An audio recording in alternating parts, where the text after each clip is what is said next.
Hey everybody, welcome back to Minute on the Mountain. Forgive me for the wind. It's blowing pretty good out here. It's hot.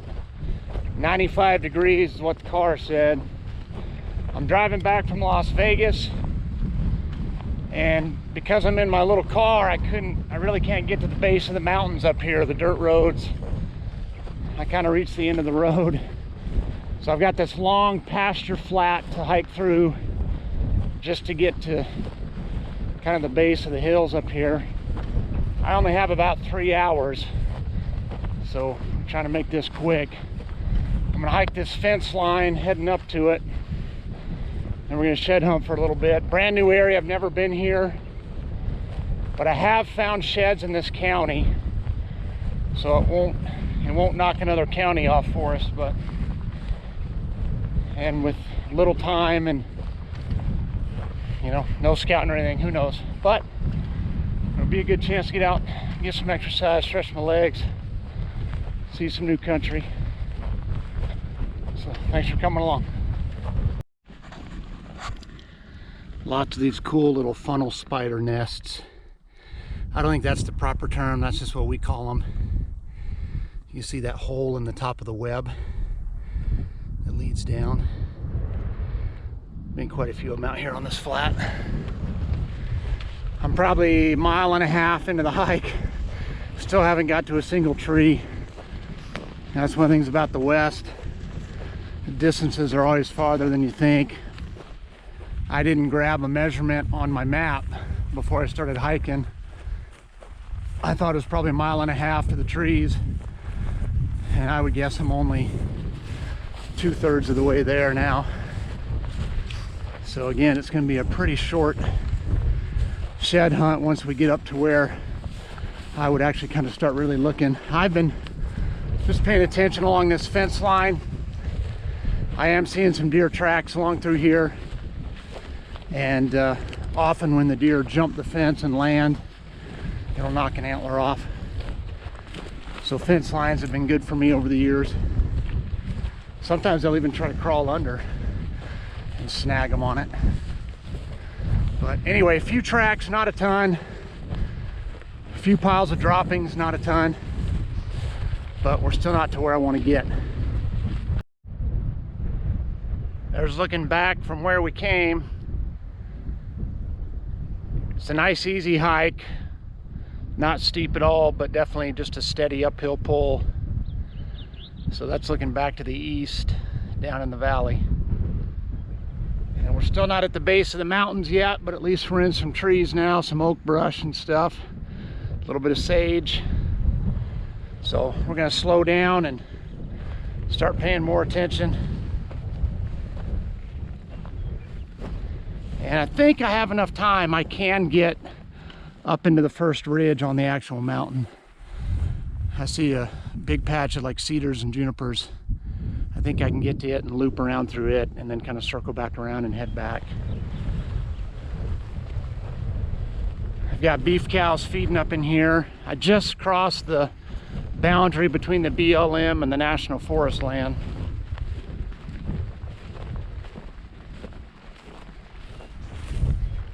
Sun's coming out from behind the cloud. I've had some nice cloud cover, which has kept the temps down, and this breeze is definitely helping too. The wind blowing's been good.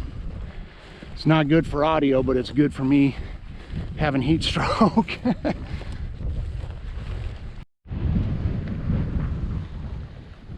First cactus blooms of the trip.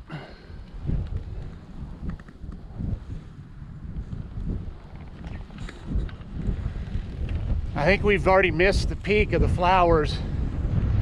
If we were a little higher elevation, we'd be in it, but I think a lot of stuff here has already died off because of the heat.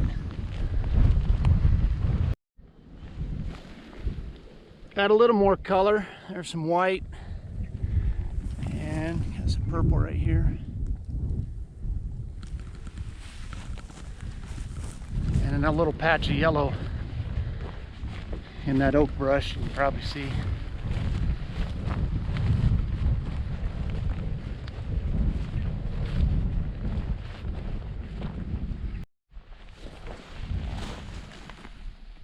Well, we hadn't come across these orange flowers yet, so it's the first time we've seen these on this hike.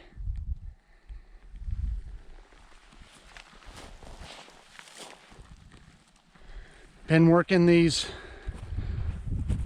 oak brush pockets. Now that we're in the hills, that group of cedars is right up there. So it does look like I'll be able to get to those before I have to turn around. I got about 30 more minutes before I have to loop back. A little more sign up here, but not a lot of sign.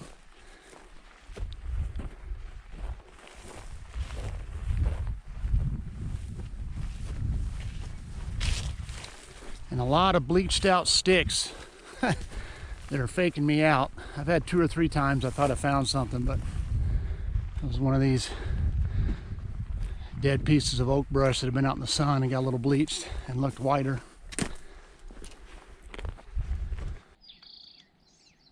So I got to the pocket of trees I wanted to get to. There's a deer bed right there. Another deer bed just down beneath there. Another one on the other side of the tree. So it was a good spot to want to get to. They definitely hang out in here. They bed in here. Don't know if they bed in here when they're shedding. But we had such a wimpy winter this year, I would imagine they did. They could have stayed up. They didn't have to go down into the valley this year for the most part. And this is north facing, which, you know, normally I shed hunt the south facing slopes. But again, we're not very high in elevation here. And we didn't have much of a winter. I'm seeing a little bit of sign, a few piles of droppings and then these beds, but no sheds. And I'm pretty much out of time. I gotta flip around and start heading back to the car. Obviously we'll look on the hike down, but I really wasn't seeing a ton of sign down below, so I think where we are now was about our best chance.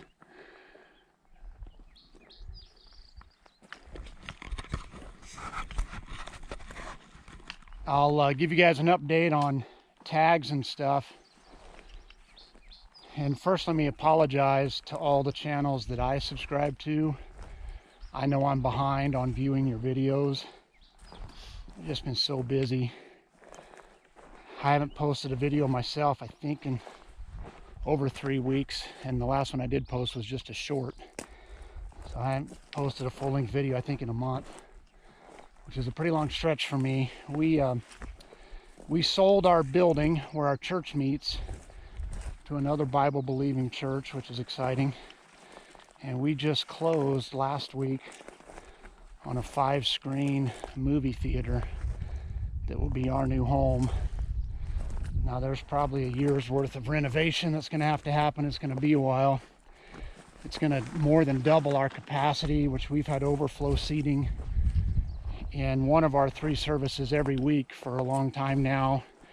And sometimes we have overflow in 2 of our 3 services, which is a great problem to have. Praise God for what he's doing. So anyway, I just say all that to say I've been super busy.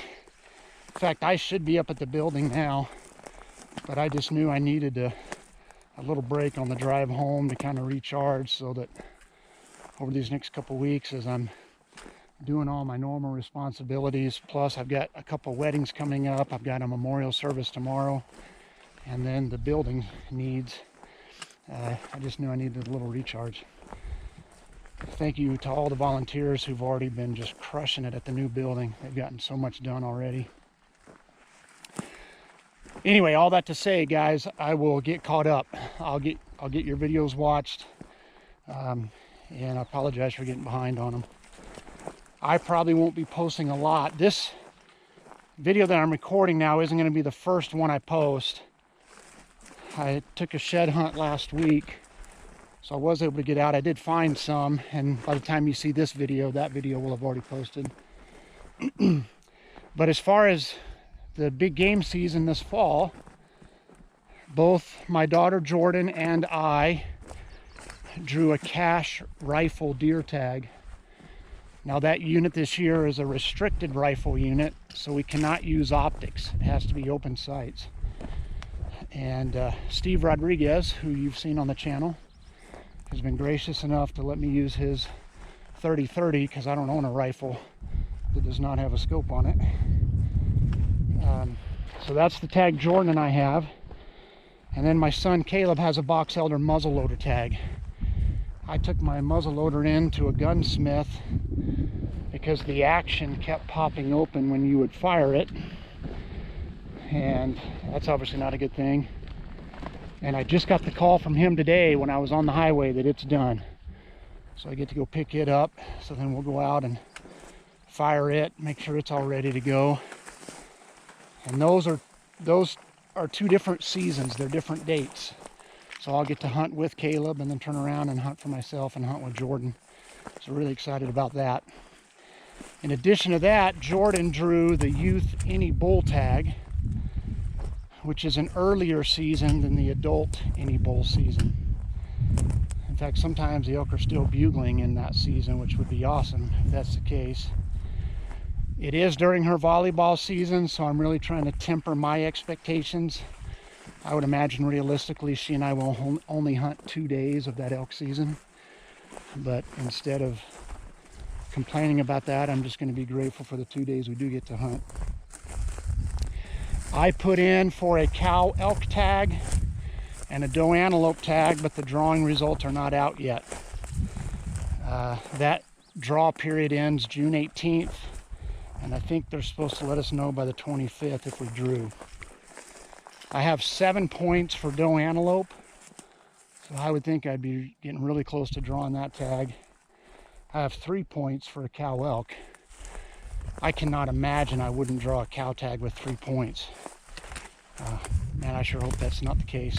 But if I draw either one of those tags, either the doe antelope or the cow elk, then I will not purchase an over-the-counter bull tag. I don't have that much vacation time to be hunting that much, number one. And number two, I wouldn't have room for the meat if we were able to harvest. So that's the plan. I'll keep you guys up to date. Minute on the mountain today is 1 Thessalonians chapter 1. For this entire summer, our church is going to be doing a study through both 1st and 2nd Thessalonians. And Thessalonians was written from Corinth. So Paul had spent some time in Thessalonica. He got run out of town and he ends up going to Corinth, and he writes a letter back to the church in Thessalonica. And part of what he does is just commends them on how well they're doing and how they're sharing the gospel. And it's just a great reminder that our churches need to be built on the gospel and on Jesus Christ, not on a pastor or a gifted leader. Now, I'm not saying leadership isn't important. Good leadership is definitely important in the church. But their leader, the apostle who founded that church, gets run out of town literally weeks after the church is founded. Maybe a couple months at the longest. And yet that church is thriving because it was founded on the gospel. It wasn't founded on the strengths of Paul. So that's my encouragement to all of us who are believers and members of a local church. Let's make sure we keep the main thing in our churches. Let's be careful not to elevate our leaders to unhealthy levels.